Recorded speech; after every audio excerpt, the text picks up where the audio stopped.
Le dico des pourquoi du vendredi avec Adjer Benchir et Shawki Lazar.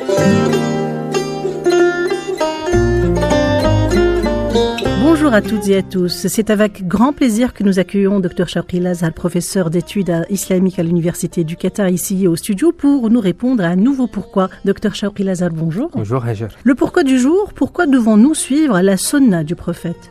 Tout à fait Hajar, le Coran nous dit « Qul in kuntum tuhibbuna Allah fattabi'uni yuhbibkum Allah » Dis si vous aimez Dieu vraiment, eh bien suivez-moi, Dieu vous aimera. Effectivement, le Coran nous invite à suivre le modèle prophétique.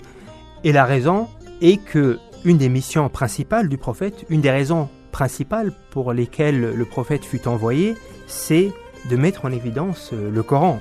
Et effectivement, le Coran nous dit pour que tu mettes en évidence aux gens ce qui t'a été révélé. Donc, وَأَنزَلْنَا إِلَيْكَ الذِّكْرَ لِتُبَيِّنَ لِلنَّاسِ. On t'a révélé le rappel, donc le Coran est appelé le rappel. Donc le Coran a été révélé au prophète afin qu'il mette en évidence aux gens ce qui leur a été révélé. Donc la mission principale du prophète est de mettre en évidence la révélation. Et de ce fait, en vérité, du point de vue islamique, Dieu n'a pas seulement révélé le Coran au prophète Mohammed sallallahu alayhi wa sallam, mais il lui a révélé aussi la sagesse. Et c'est ce qu'on retrouve dans le Coran.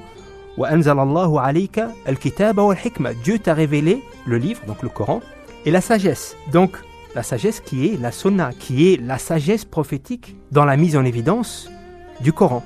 Donc il y a le Coran et entre parenthèses son mode d'emploi, la sagesse prophétique. Et donc la sunna, c'est la sagesse prophétique dans la mise en évidence des enseignements de l'islam comme l'ont défini plusieurs savants. Et donc c'est une double révélation qu'on a ici, la révélation coranique et la révélation de la sunna, qui est appelée sagesse par le Coran. Et donc on voit bien que la sunna, la tradition prophétique, le but de cette tradition, c'est de mettre en évidence le Coran, parce que par exemple dans le Coran, Dieu nous demande de prier, mais il ne nous dit pas combien de fois par jour, il ne nous dit pas comment, combien de rak'a et qu'est-ce qu'il faut faire avant et après, etc. Et donc tout cela, c'est le prophète qui vient le mettre en évidence. Donc on a ici effectivement la sunna, la sagesse prophétique. Et cette sunna, cette sagesse prophétique, elle n'est pas contenue dans le Coran, mais elle est contenue dans les recueils de traditions prophétiques, donc les hadiths. Elle est contenue là-dedans. Maintenant, le hadith n'est pas forcément une sunna. Donc toute sunna, effectivement, se trouve dans un hadith, dans un récit prophétique, mais tout hadith ne contient pas forcément une sunna. Car les hadiths contiennent beaucoup plus que la sunna. Les hadiths contiennent tout ce que le prophète sallallahu alayhi wa sallam a dit, ce qu'il a fait, ce qui s'est passé en sa présence, ce qui s'est passé en son absence, ce qu'il a observé, ses caractéristiques moraux, ses caractéristiques physiques, etc. Donc on voit bien qu'il s'agit de beaucoup plus que la mise en évidence de la révélation, de la religion. Donc il y a des choses qui ne relèvent pas de la révélation. Et comment le savoir? Eh bien, pour le savoir, effectivement, c'est toute une spécialisation. Les savants ont mis en place pour cela tout un dispositif méthodologique dans la science de Ilm Usul al-Fiqh. Et Imam al-Ghazali, c'est pour cela qu'il fait la distinction dans son livre Al-Mustasfa entre Ta'assi et Tashabbuh. Ta'assi, c'est le fait de suivre le modèle prophétique, et Tashabbuh, c'est le fait de ressembler, d'imiter le prophète. Ce qui nous incombe, une différence ? Bien sûr, ce qui nous incombe, ce qui nous est demandé, c'est de suivre le modèle prophétique, mais ce n'est pas d'imiter le prophète. Suivre le modèle prophétique, c'est-à-dire suivre la sunna. Et la sunna, comme on l'a dit, c'est la sagesse prophétique dans la mise en évidence de la révélation.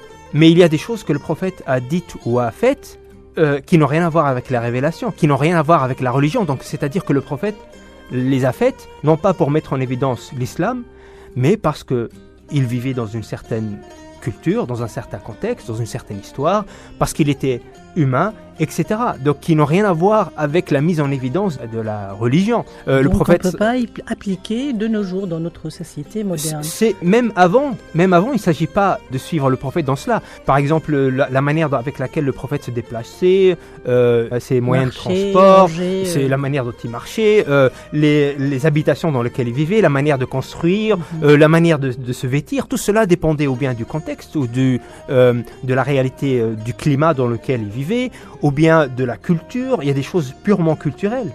Et le prophète ne les a pas faites pour mettre en évidence c'est quoi l'islam, mais il les a faites parce qu'il vivait dans une culture. Donc il était le sujet de sa culture.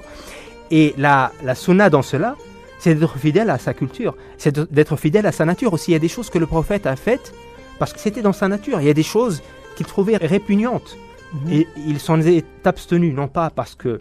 De par sa nature humaine. Voilà, non pas c'est parce que c'est Dieu qui lui a révélé de faire ça, mais c'est sa nature. Et donc la sunna ici, c'est d'être fidèle à sa nature. Et donc effectivement, tout cela a été mis en évidence par les savants de l'islam depuis bien longtemps. Et d'ailleurs, il y a une règle centrale dans la science des fondements du droit musulman qui stipule que tout ce que le prophète a dit fait partie de la révélation, sauf preuve du contraire, et tout ce que le prophète a fait ne fait pas partie de la révélation, sauf preuve du contraire. C'est une règle de la science de Usul al-Fiqh. Parce que tout ce qu'il a dit, à la base, ça fait partie de la révélation, car le Coran nous dit « وَمَا يَنْطِقُ عَنِ الْهَوَى » Lorsqu'il parle, il ne parle pas à partir de ses émotions ou à partir de ce qui lui dicte ses envies.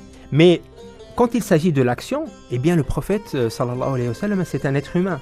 Donc il agit en permanence. Et donc toutes ces actions ne sont pas dictées par la révélation. Et pour pouvoir décider si cette action fait partie de la révélation ou non, il faut effectivement quelque chose qui vient indiquer cela. Bien sûr, c'est beaucoup plus nuancé que cela et complexe que cela, mais en effet, pour faire cette distinction-là, il y a toute une discipline à cet égard. Dr Chawki Lazar, professeur d'études islamiques à l'Université du Qatar, merci. Le Dico des pourquoi du vendredi. Adjer Benchir vous dit pourquoi dans le Dico des pourquoi avec Chawki Lazar tous les vendredis à 6h05 et 12h25 sur Oryx FM.